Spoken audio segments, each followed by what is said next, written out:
The nuclear treaty involves many complicated issues, and we will get to those in the narrative lore in this article. We thought it would be helpful to break down the claims and counterclaims involving the Intermediate Range Nuclear Forces (INF) Treaty before directly addressing the details that lead to the Polygraph.info verdict. What the U.S. claims U.S. government. The U.S. has said since 2014 that Russia is in violation of the INF Treaty, though very few of the details have been made publicly available. In 2017, the State Department did reveal the missile in question, the 9M729. In 2018, the U.S. ambassador to Russia said the U.S. had provided geographic coordinates and the dates of tests showing the violations, infographic showing missiles banned under the INF Treaty. Russian response: the Russian government consistently denies violations. Third party: the director of the Russian Nuclear Forces Project, an independent academic research project, insists the U.S. could have only indirect evidence that the rocket had not been tested to distances that would verify a violation. The indirect evidence could include detailed blueprints of the missile and all its technical characteristics. The Dutch government says it has verified, based on its own independent intelligence, that Russia is developing a cruise missile in violation of the treaty. What Russia claims the Russian government. The government says the U.S. The Aegis, a shore missile defense system and a vertical launcher deployed in Romania, could be used for offensive missiles. The U.S. government. The Aegis was developed as a purely defensive system to protect U.S. Navy ships. The U.S. claims the newer, land-based Aegis also has defensive. Third party: the Arms Control Association's executive director says the Aegis system can be equipped with offensive weapons, though he adds these are not equivalent problems. The verdict: we find President Putin's words to be misleading. The 9M729 missile that is already deployed in European Russia is a threat to a number of European countries, whatever claims which are accurate, the Russian or the U.S. The details: a narrative during a February 2 televised working meeting between Russian President Vladimir Putin, Defense Minister Sergei Shoigu and Foreign Minister Sergei Lavrov. That day's decision by the Trump administration to withdraw from the 1987 Intermediate Range Nuclear Forces (INF) Treaty on February 2 was the chief topic. Lavrov said Moscow had done everything to save the INF Treaty, given its importance in terms of sustaining strategic stability in Europe, as well as globally. Shoigu said the country would develop new types of weapons, including a ground-based long-range hypersonic missile system.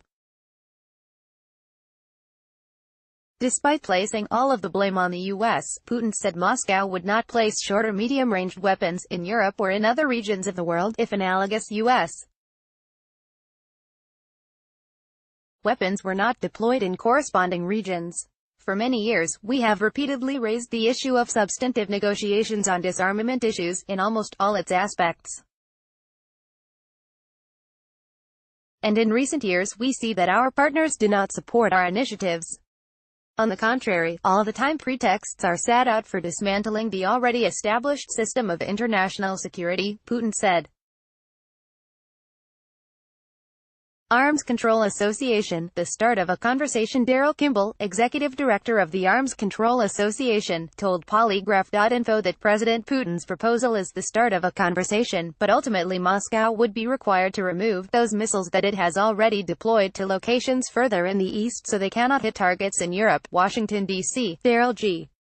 Kimball, left executive director at the Arms Control Association, takes questions from the audience, in United States Institute of Peace on Monday, September 15, 2014. He added, that would calm the waters in the absence of the INF Treaty. It's not an ideal solution, but it's one way to avoid each side from rushing to develop and deploy prohibited missiles. Kimball's assertion that Russia will ultimately need to move the missiles reflects the State Department's 2014 assessment that Russia was in violation, despite a later congressional assessment the U.S. did not offer any details. Russia, Lieutenant Gen. Mikhail Matvevsky, the chief of the military's missile and artillery forces, left, speaks during a briefing by the Russian Defense Ministry, as the 9M729 land-based cruise missile center is displayed near its launcher. The U.S. Department of State Arms Control, Verification and Compliance Bureau, in an unclassified April 2018 report, determined that Russia continued to be in violation of its obligations under the INF Treaty not to possess, produce, or flight test a ground-launched cruise missile (GLCM) with a range capability of 500 km to 5,500 km, or to possess or produce launchers of such missiles. It identified the Russian missile as the SSC-8 Novator 9M729, and added details that covert development began in the mid-2000s, testing soon afterward. An independent report indicated the Novator had not been tested beyond INF limits even as late as 2015. Russian Defense Ministry officials show off the Russia's 9M729 cruise missile at the Military Patriot Park outside Moscow, January 23, 2019. The State Department report concluded the GLCM has a range capability between 500 and 5,500 kilometers, a treaty violation. It is distinct from an earlier version, and the missile is distinct, with the Russian designation as the 9M729. A January 2019 Congressional Research Service report noted that Russian diplomats had proposed that Russia display the 9M729 and demonstrate that it could not fly to INF range. The U.S. rejected this proposal, arguing inspection was not enough to verify and demanding Russia destroy the missile. After U.S. National Security Council official Christopher Ford revealed the 9M729 in a November 29, 2017 speech. Pavel Podvig, director of the Russian Nuclear Forces Project, an independent scientific analysis organization, said the designation, alone, did not mean much. In December 5, 2017 blog post, Podvig said he had earlier suspected the missile in question had not been tested to the INF range from a mobile ground-based launcher, adding he was certain that suspicion was correct. This means that the evidence of a violation is indirect, he said. Podvig noted that under the INF Treaty, actual testing is not required if it can be proven a missile's capabilities exceed the range. He posited that either U.S. intelligence has detailed blueprints, or, more likely, the missile is almost identical to another that was tested, the sea-launched caliber, by February 4, 2019. The U.S. claimed it knew Russia had flight tested the 9M729 to distances well over 500 kilometers.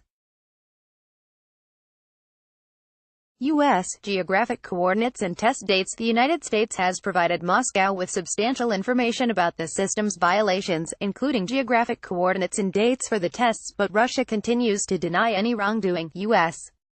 Ambassador to Russia John Huntsman wrote.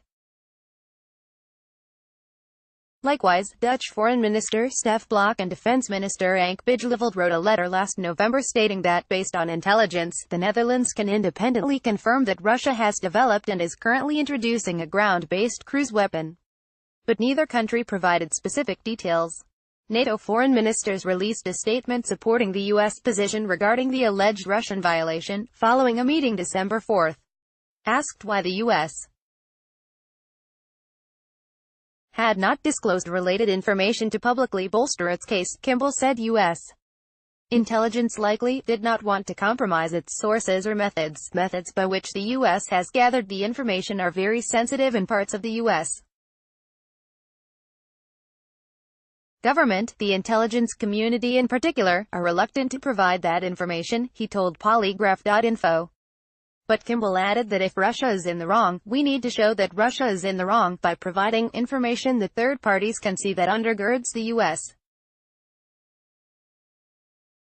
case. Russian claims on the missile are inconsistent. Meanwhile, the CRS report quoted Russian Deputy Foreign Ministry Sergei Ryabkov calling the U.S.